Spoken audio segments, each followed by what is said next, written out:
I totally agree. I there was something that popped in my mind as you were speaking. Then you make a comparison to the European leaders at the time as well, or to perhaps Tamerlane, or to Attila the Hun, and Napoleon. Like throw in any great man of history, right? Genghis Khan strikes me as someone who was quite ego-less, without ego.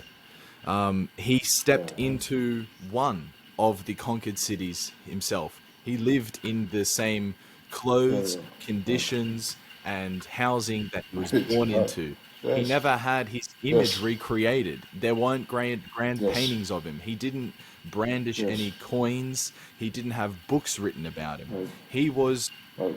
as on the on the spectrum of leaders, all the way at the extreme end of having no ego. Yes, And perhaps that is one of the crucial understandings of why his empire wasn't reliant on him. Because as you document, when he passed away, he was surrounded by his loved ones, his family.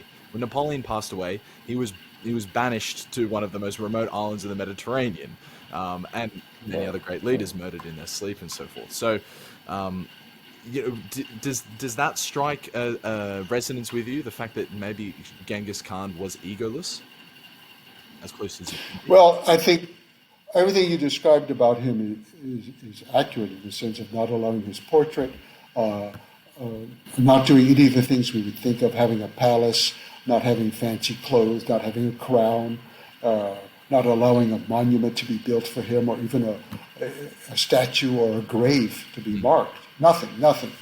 But you can say that's egoist. You can also say, well, it's the height of extreme egoism, that he's so confident in mm, himself, he does not need the praise of people who've been subjected and defeated. You know, mm-hmm, he he believed he had a personal relationship with his mountain, Burhan Khaldun, and with the sky, and he wanted the blessing of those two.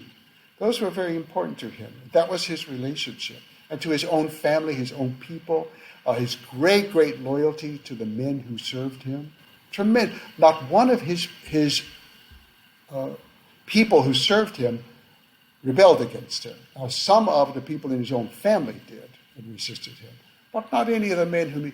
So he had tremendous yeah, loyalty, and I think he took confidence in that, and he had no worry when he late in life. When he was in Afghanistan, there again, the world has had a lot of trouble conquering Afghanistan. America has been there for. Now we're going into the second mm-hmm, generation of fighting one war. Russia was there, England, every. Genghis Khan came in 1 year, conquered all of it, loved the place. He absolutely loved the country. It was a bloody situation, mm-hmm, however, I will say, in Afghanistan.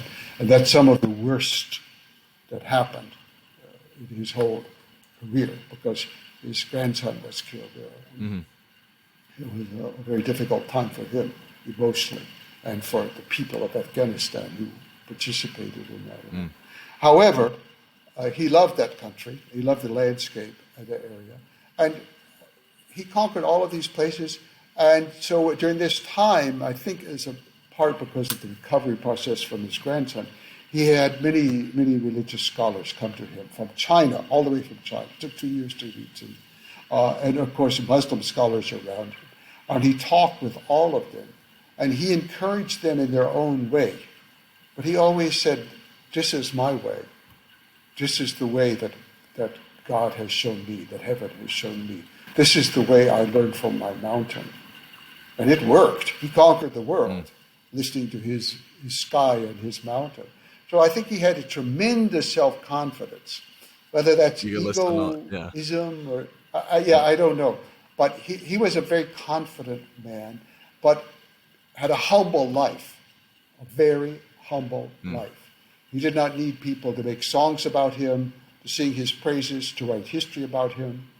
He probably wouldn't even approve of what I've done, mm-hmm, you know, mm-hmm, of writing a history about it. He was so reserved sure. in that way, extremely, extremely modest in his way of life.